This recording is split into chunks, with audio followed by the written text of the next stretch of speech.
I'm in Seagus, so I have to leave. Yeah, so I can't hold it the whole time. But I think we can have it. They have not brother actually. Oh, okay. Well, we can hold the banner. Yeah, but I also have to leave. What time are you leaving? 6?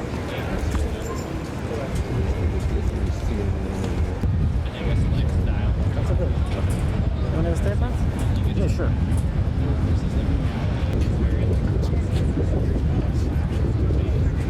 Would anybody like to hold their sign? No.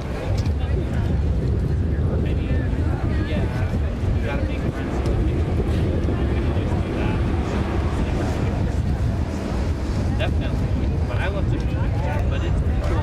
We were one of the first cooking shows where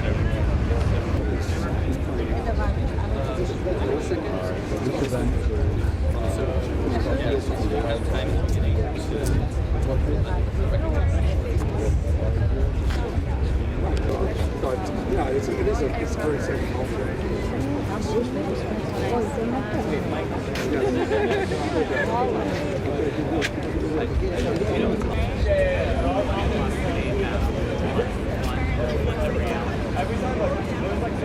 What brings you out to Borough Hall with that sign, and you work for the city? I don't. I know a lot of the other people here do. I've been to a number of the other pro-Palestine protests and carried this, actually. Yeah. Obviously this isn't targeted specifically at Eric Adams. However, if you want to swap out the, text at the moment. But obviously I'm angry at our government, our president, our mayor as well, for materially supporting a genocide, and that's kind of at least the central message of this. Right. And how many protests have been going on since the whole situation started in the region? I've personally lost count because I've been to a number of them. Actually, and my wife made this for me, but I originally went to the big rally in D.C. in November with it. Okay. So I've been carrying it since then. So what do you think is the solution to end this conflict, you think? Obviously the start of this would be a permanent ceasefire, which our government pretty resolutely refuses to support, it seems. It would need to start, I think, with a permanent ceasefire. Obviously, I think we'd all like to see like a full hostage swap, and that includes, I think, all the Palestinian, prisoners who are also being held. Beyond that, I think, frankly, the U.S. does need to end all military support to Israel, and I think it needs to. I think we also need to ultimately back a one-state solution. obviously there's debate about what kind of solution would be most ideal. I think I'm just going by the fact that I think most activists and experts on this have basically said that, for better or worse, the two-state solution idea is pretty dead. But I think what would be best ultimately would be some sort of one-state solution where everybody living there currently has equal rights, equal access to the land. That's in short, I think, what the solution would be. Okay. Do you have any personal connections to the region or family members? Not really, but I actually happen to be half Jewish myself, and so that plays a little bit into my own feelings insofar as I don't want to be complicit in this. Some of my own family members will probably disagree with me on, but I personally, I don't want to be complicit in this, and I think Israel, has been doing this and evoking Jewish people the entire time. You look at even what the things that our president referred to here have said, or what our mayor have said as well. They'll say things like, there's no safe place in the world other than Israel for Jewish people, which, there's a couple problems with that. First of all, are they saying it's unsafe to live here for me? Because that's unfortunate if true. But the other obvious problem with that is that they're using that. I think the specter of anti-Semitism and the specter of danger for the Jewish people as a cudgel in order to essentially support the continued ethnic cleansing and genocide of people in Palestine. What do you intend to get out of this rally? Obviously, I heard about this as far as the city workers leading it. I guess I wanted to stand in solidarity with them, as I believe there's actually going to be some people here from a union that I'm part of that are going to be joining as well. It's a chapter of the UAW. And are you like a labor organizer or what? I'm not, but I'm in contact with people that are part of it. Can you spell your name? Thank you for coming out Can today. you spell your name? Jeremy. That's Jeremy. All right. Do you prefer to give your last name? I'll just give first name. Okay. Thank you, Jeremy.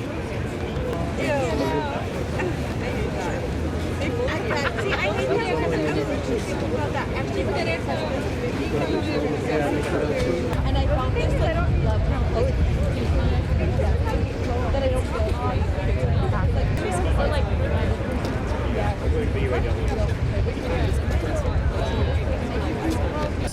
for those that are Palestinian and any New Yorkers who protest against the genocide in Gaza.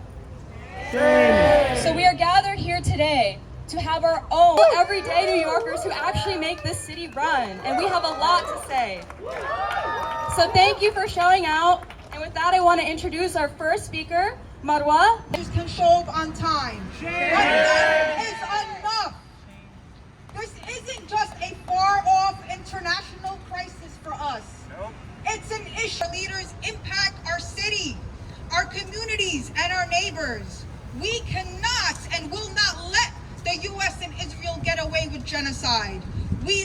Grandparents murdered, slaughtered, displaced, starved, dehydrated by Israel and the U.S.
healthcare workers around me that are speaking up, and All right, folks, gather around. Palestine will be free. Palestine will be free. From the river to the sea. From the river to the sea. Palestine will be free. Palestine. Free, free, free Palestine. Free, free, free Palestine. Free, free Palestine. Free, free Palestine. Free, free, free Palestine. Free, free, free Palestine.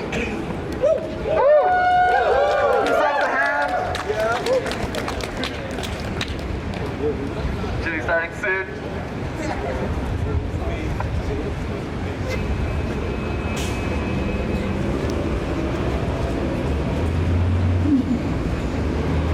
Sorry everyone, we're having some sound issues, but thank you all for coming out to the city.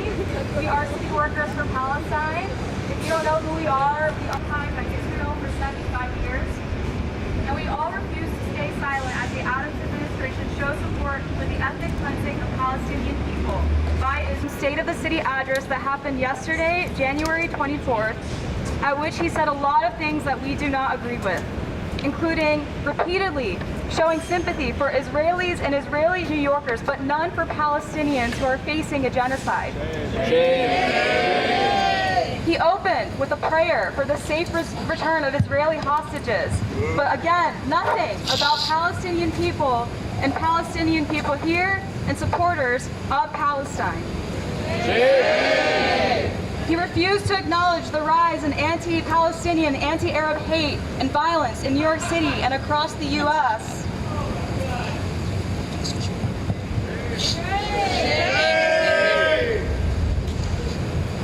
He also allowed white supremacist group Patriot Front to march freely through the city. At the same time, people were being arrested in J. Hood Wright Park. He took no action when Columbia students were attacked with chemical weapons by former Israeli offensive soldiers and ended up in the hospital. He mentioned investing in NYPD and claimed that they are protecting us when they are the very ones carrying out those actions against the people that are standing up for Palestine. He and all of his staff repeatedly said that he works every day for everyday New Yorkers, except for those that are Palestinian and any New Yorkers who protest against the genocide in Gaza. So we are gathered here today to have our own State of the City address by real New Yorkers and real everyday New Yorkers who actually make this city run, and we have a lot to say. So thank you for showing out, and with that I want to introduce our first speaker, Marwa, who is a proud Palestinian and the Executive Director of the Arab American Association of New York. Welcome, Marwa.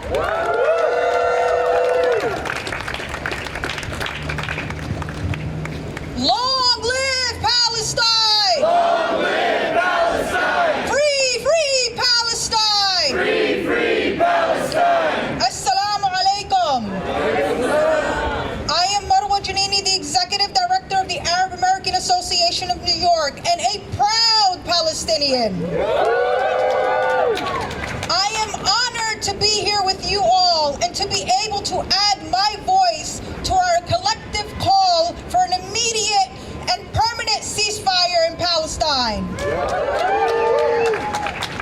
It has been 110 days of constant bombardment, displacement, and ethnic cleansing. 110 days of us calling for an immediate and permanent ceasefire. Every 4 minutes, a Palestinian is killed. When will it be enough?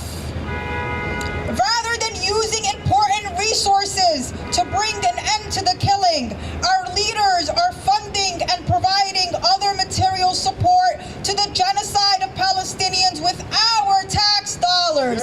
Shame! Our country's leaders refuse to lift a finger to stop the starvation, siege, and blockade of an entire population. But they happily provide arms to Israel as it conducts its genocide.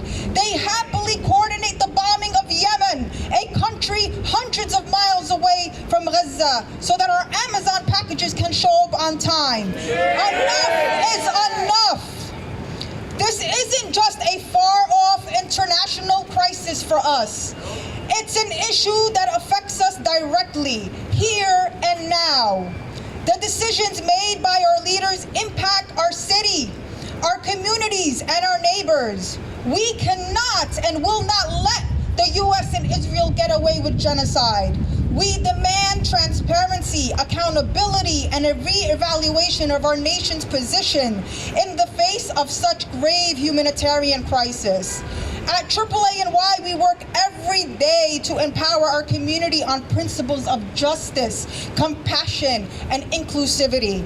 We believe that together we can create a New York that reflects its people's true values and dreams. And it is with the conviction fueled by our work in the community that we demand that our taxpayer money be used for the betterment of humanity, not to fund massacres, extermination, and displacement of an entire population. We demand an immediate and permanent ceasefire. We will not give up until Palestine is free. Free, free Palestine. Free, free Palestine. Thank you, Madwa. Next up, we have a city worker from the Human Resources Administration. They will be talking about union complacency.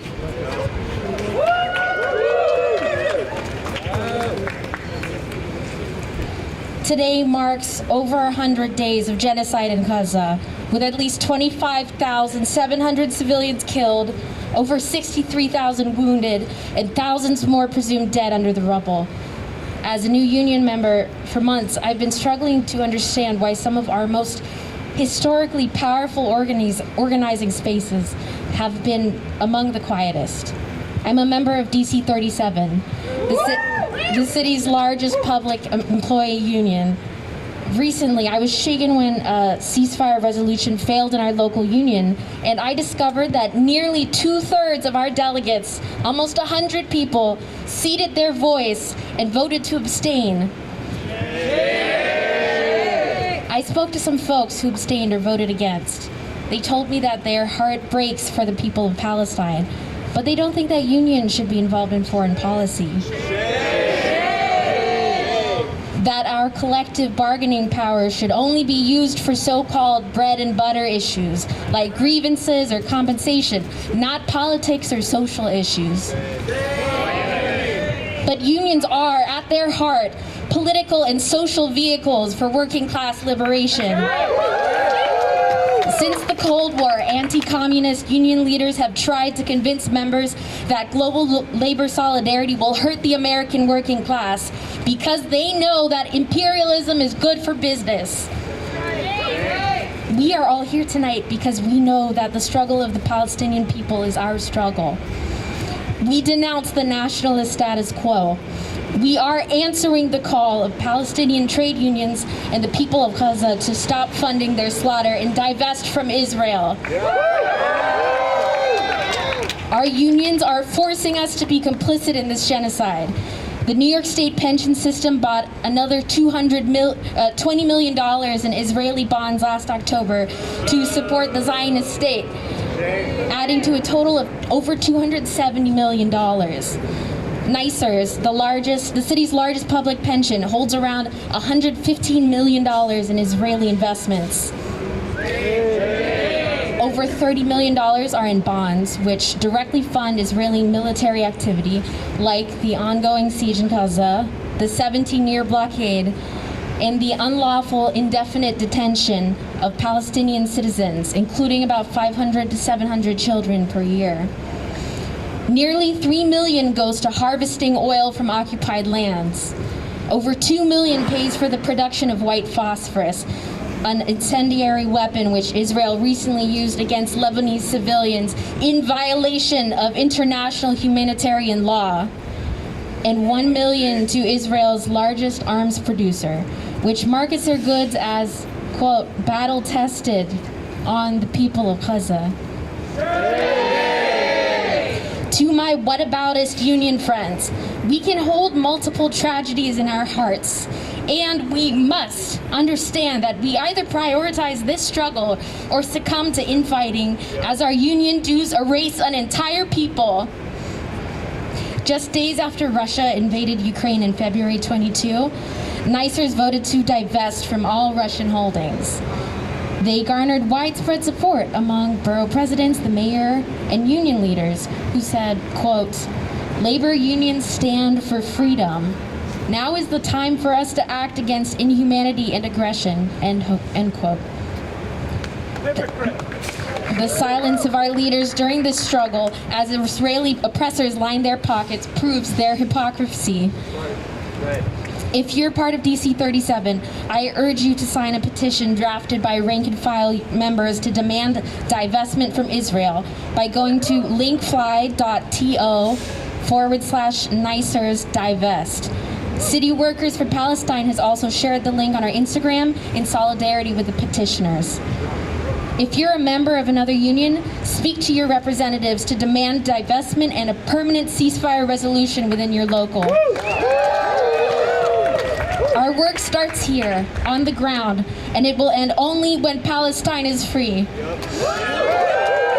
Thank you. How many kids did you kill today? Israel bombs are unions pay. How many kids did you kill today? Israel bombs are unions pay. How many kids did you kill today? We will not be complicit. And I'm going to pass it off. To our marshals, they are identified by striped colors on their arms. So I'm a city worker in the Department of Health and Mental Hygiene, and my work centers in increasing climate resilience throughout New York. As a result of the budget cuts, large swaths of my programmatic work have been cut. New cops, but can't continue to fund 53 compost workers. I'm sick of the mayor blaming the budget problems on asylum seekers. Blaming budget language we see when people blame the horrors happening in Gaza on the people of Palestine. With our government simultaneously describing money for Israel's military as aid. The state of our city is that we have a mayor who equates safety with funding violence. Increase the NYPD budget to $10 billion. As a city worker, I will not stop speaking out until Free, free Palestine! Free, free, free Palestine! Free, free, free Palestine!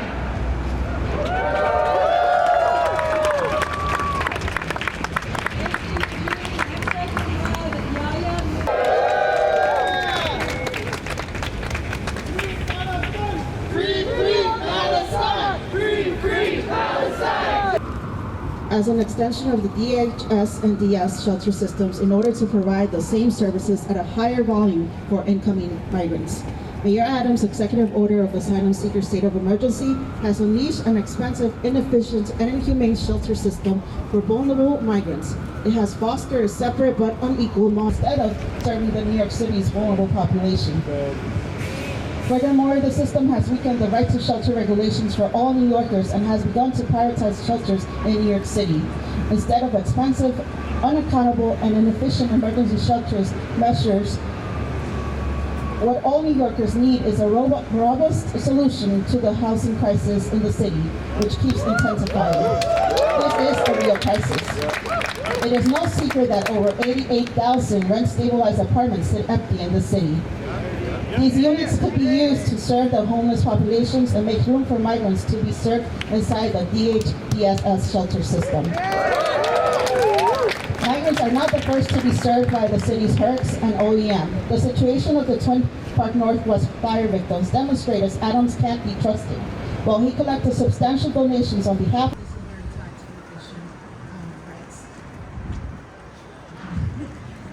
My name is Yaya, and I'm from the South Bronx. I am here speaking on behalf of my territory. Say! Farkash, like a good business school graduate, saw this inefficient system and recognized an opportunity. 7 years later, the company that have decided to honor their moral and ethical obligation as human beings is complicity, simply put. 110 days, and people continue days, war crime after war crime, and we see it through our phones, and we witness every single bit of it. It's time. Free Palestine! Free! Free Palestine! Free! Free! Free Palestine! Free! Free! Free Palestine! From the river to the sea! From the river to the sea! Palestine will be free! Palestine! This will only enable Adams to continue misusing the funds. Rather, Governor Hochul should redirect these substantial funds towards vital social services like funding public community. This is what can improve the lives of all New Yorkers, irrespective of their immigration backgrounds or the length of time they have lived in this city. I just don't understand why is it that we were so willing and welcome with open arms Ukrainian immigrants, right? How are we willing to support, like, even the immigrants, right? Who are not consider yourself Christian? How can you build Monroe's, a Christian, out of your churches? People are sleeping on the floor without any beds, without any quilts. Workers love our migrant communities. We don't scapegoat them. No, we don't. Right. Palestine to Mexico. All these walls have got to go. All these walls have got to go.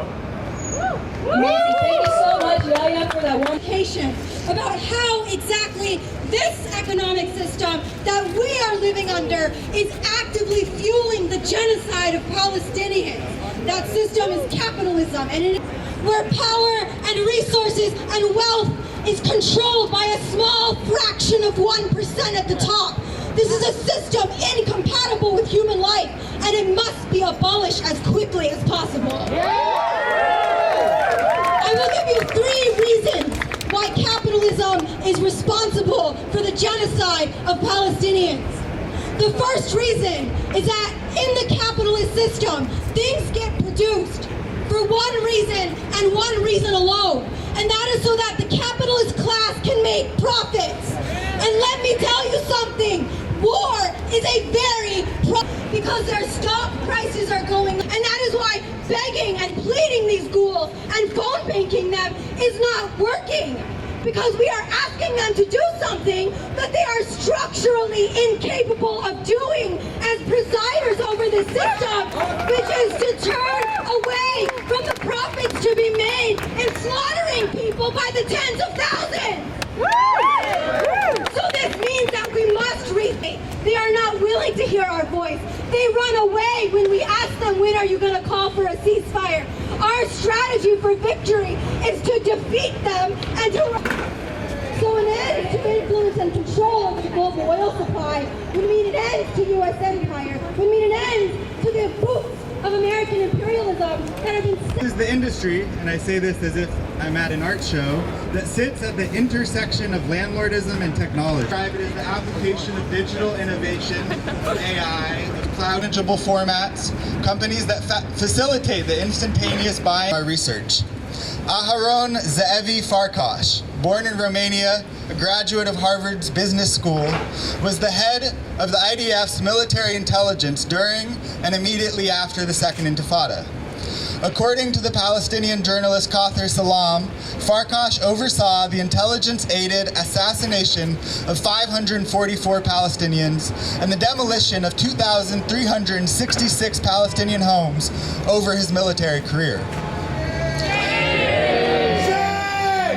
After the Second Intifada, Farkas also oversaw the emergence of Israel's heightened border security system, by which Palestinians would regularly have to wait more than 6 hours to cross into Zionist-occupied territory. Farkas, like a good business school graduate, saw this inefficient system and recognized an opportunity. 7 years later, the company he founded, FST21, began to install its SafeRise biometric security systems in apartment buildings across New York City. This system identifies, catalogs, and tracks every entrance and exit from a building. If the camera doesn't recognize your face, the door does not unlock. And if the camera's algorithmic model registers what they call biometric volatility, the system summons assistance, which is to say, calls the cops. Organized tenants at some of these buildings fought back and got these systems removed. But SafeRise and technologies like SafeRise are now used in buildings across the city. In the name of security, tenants are surveilled, harassed, and evicted.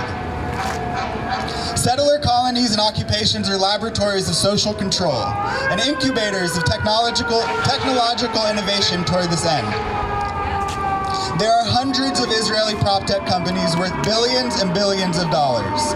There's a New York City venture capital fund aimed specifically at funding Israeli prop tech companies.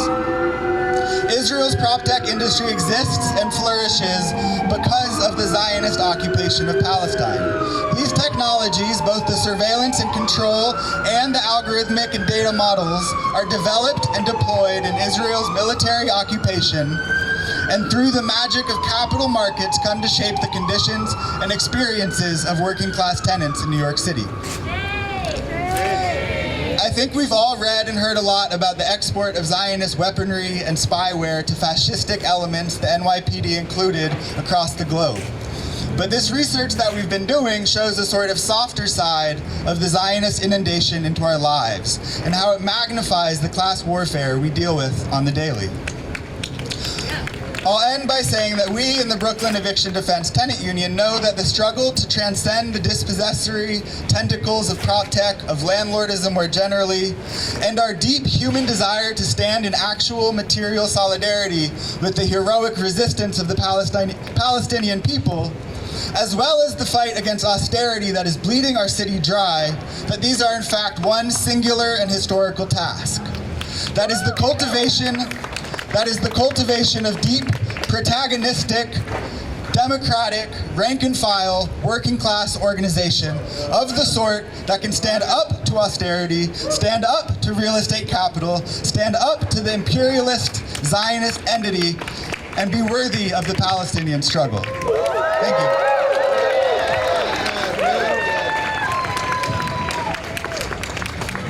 When Palestine is under attack, what do we do? Stand up, fight back. What do we do? Stand up, fight back. When Palestine is under attack, what do we do? Stand up, fight back. What do we do? Stand up, fight back. Said, what do we do?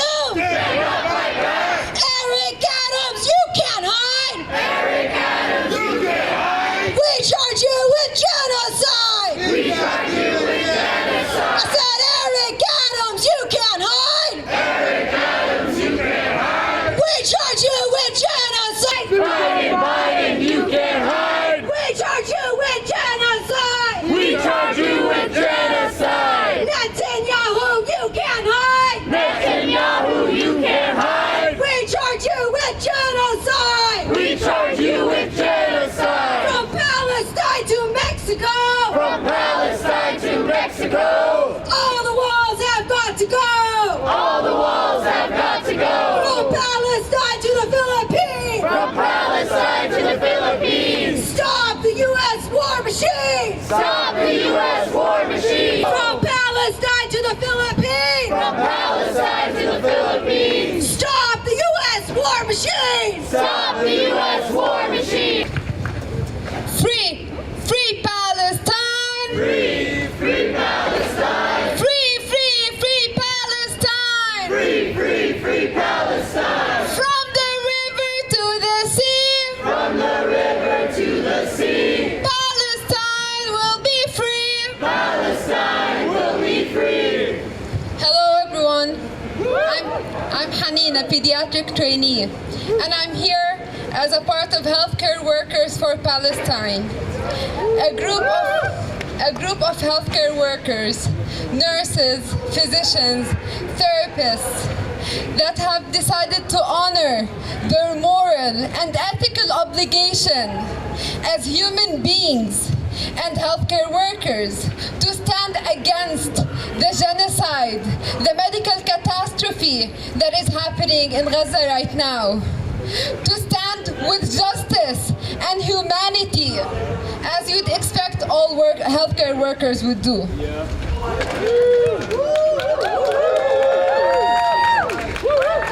We shall continue to fight for justice in healthcare here in the US, across the borders, and miles away, all the way to Gaza.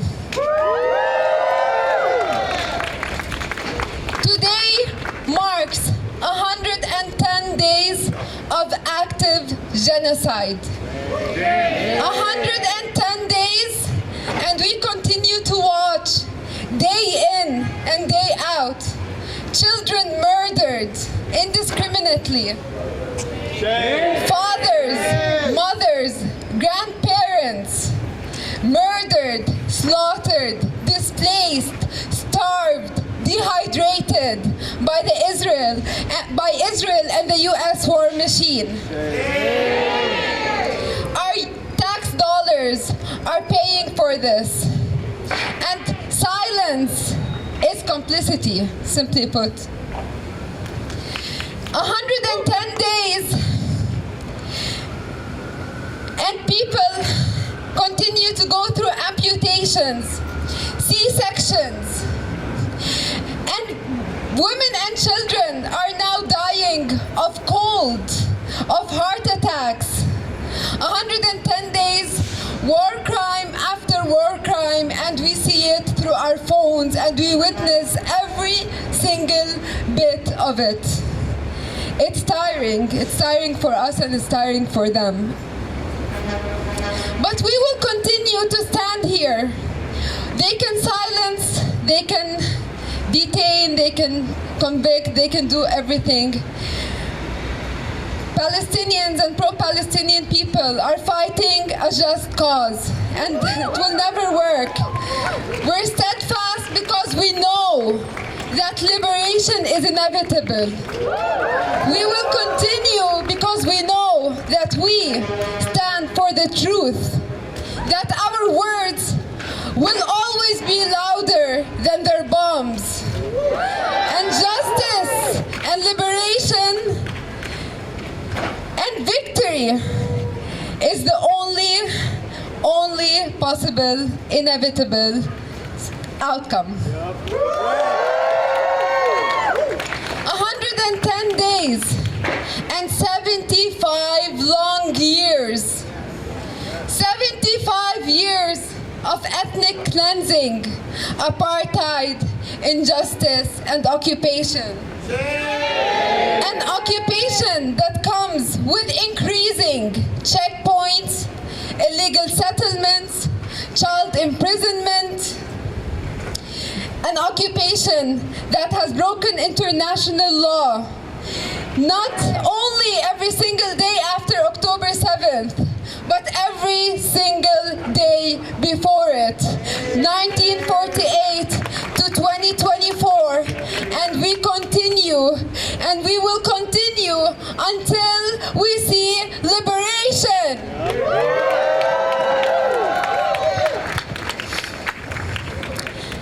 And 75 years of occupation logically would lead to resistance.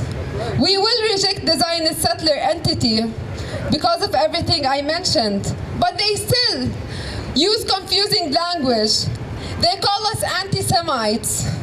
We are Semites ourselves, but regardless, I'm here to correct that. We dream of a Palestine where Muslims, Christians, Jews, and people of all religions can live together, can pray together, can love each other, and stand for one another. So we're not anti-Semitic. It's actually much simpler. We're anti-colonialism.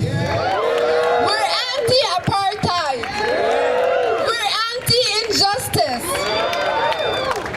Anti-Zionist. We're anti-Zionist because the Zionist settler entity refuses to coexist in peace, and that's why we're here.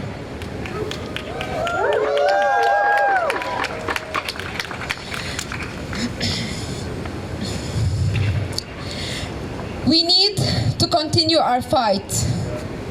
So I want everyone here to be proud. Every single day, respond to your humanity. Respond to that voice inside of you. They tried to dehumanize Palestinians, but they've ended up dehumanizing everyone else. Because it's normal for humans to feel for each other. It's normal for us to reject the genocide we're witnessing. It's normal for us to scream and yell in the streets day in and day out. We want a ceasefire, and we want it now. So all of us united, loud and clear, together, we're calling, ceasefire now! Ceasefire now! Ceasefire now! Ceasefire now! End the genocide now! End the genocide now! End occupation now! End occupation now! End apartheid now! End apartheid now! Free Palestine! Free Palestine! Free Palestine! Free Palestine! From the river to the sea! From the river to the sea! Palestine will be free! Palestine will be free! Thank you.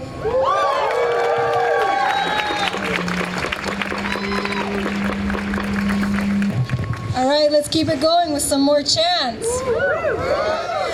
Israel bombs! USA pays! How many kids did you kill today? Israel bombs! USA pays! How many kids did you kill today?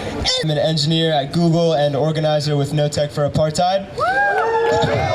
And we are here to continue our overwhelming pressure on the Zionist entity. Yes, my friends, we are defeating them, and we will not let them continue the genocidal campaign in Gaza. Our pressure is working. Every day, the supporters of genocide become quieter and quieter. Every day, these KKK cops get more tired and more tired. Look at how tired they are. Woo! Every day, the proponents of the Zionist entity are exposed. And as they fall into shame, so too will the Zionist entity fall into shame. I say this with utter surety. And because we know our movement is winning, it is ever incumbent upon us to double and triple our efforts, double and triple our momentum, shut it down every single day. Use the reality of our victory as a reminder to boost your morale, but we don't stop until every inch of Palestine is liberated. Now, I'll tell you about my employer, Google. This company is one of the biggest beneficiaries of American consumerism and is deeply intertwined with Israeli apartheid. I'm here to say that myself and an entire movement of tech workers will not stand for business as usual during a genocide. We will defeat the agenda of our current leadership, and we will return Google to a company built on ideas, not a company built on the dead. Sadly, Google today has become a slave to militarism. One of the martyrs of the ongoing genocide was May Obeid. May was a member of Gaza Sky Geeks, a community center and tech hub, and she was a former Google intern. She was martyred by Israeli bombs in October, and there has been no mention of her murder from Google leadership. This sick, cruel irony that Google would watch even one of their own die without saying anything. And I'll tell you why. It's because Google leadership is complicit in both the genocide and May's death. Google and Amazon are currently selling powerful cloud capabilities to the Israeli military as part of a $1.2 billion contract known as Project Nimbus. Google, you can't hide. Google, you can't hide. Yeah, we charge. charge you with genocide. We charge you with genocide. No, Google, you can't hide. Google, you can't hide. We charge you with genocide. We charge you with genocide. As tech workers, this moment demands that we examine our role, the role of our companies, and the role of our work in upholding apartheid and genocide. We cannot continue with business as usual because business as usual is the business of genocide. May's martyrdom demands that Google employees and tech workers look into the mirror and recognize that if they don't speak out and actively build a coalition to cancel the contracts, they too are completely complicit in the killing unfolding, completely.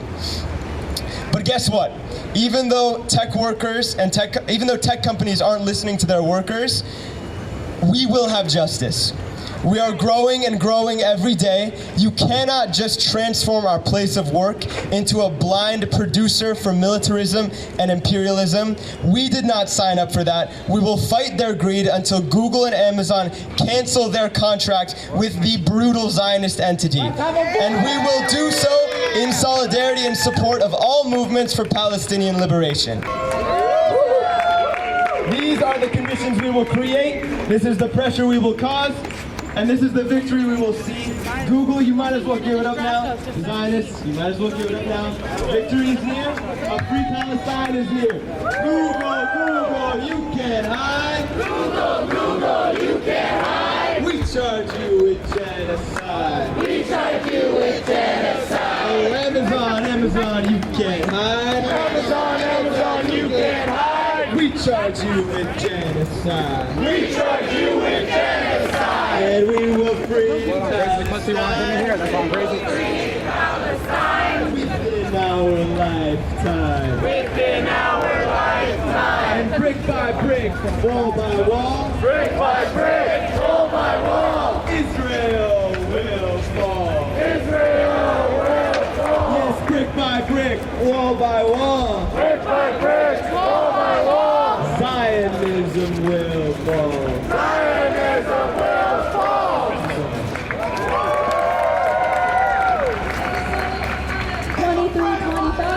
Association of Legal Aid Attorneys and UAW Labor for Palestine. Give it up for Sophia! Is that Speaker Adrian Adams must immediately bring a ceasefire resolution to a vote in the City Council, and council members must vote in affirmation. This would follow 4 cities that have already done this: Oakland, Detroit, San Francisco, and as of today, the largest city on this list, Minneapolis, that got a veto-proof majority. Third, we need commissioners of every city agency to act to protect the rights of New York City employees and anyone that opposes the crimes of Israel. We are done with the city not protecting our First Amendment rights to speak up. Next, we call for the resignation of Councilmember Inna Yernikov, who unlawfully brandished a firearm to peaceful protesters at CUNY Brooklyn College. She has contributed to a rising atmosphere of violence against Palestinians, Muslims, Arabs, and supporters of Palestine. Our demand 5 is that the administration must disclose and terminate all ties between the NYPD and the IDF, including funding, materials, training, advisors, and all relationships. We do not want a militarized New York that mirrors the state of fascist Israel. We see cops everywhere, on the subway platforms, here today. There's a drone up there right now, and we do not agree with it. And we do not want policing tactics that put New Yorkers at risk of injury and at death at the hands of NYPD officials. Our last demand is that the administration must disclose and terminate all city funds invested in the state of Israel. We refuse to allow our tax dollars to fund a genocide and the 75-year-long occupation. This is more egregious while NYC is the largest city in the country, crumbles under the mayor as we defund our city services and we fund a fascist state across the world. And as we learned today, our pensions are funding Israel as well. So lastly, before you all go, make sure to follow us on Instagram at NYC Workers for Palestine. We have our open letter on there. We encourage you all to sign. And as we learned today, DC 37 now has a petition as well to divest our pension funds from Israel. Free Palestine!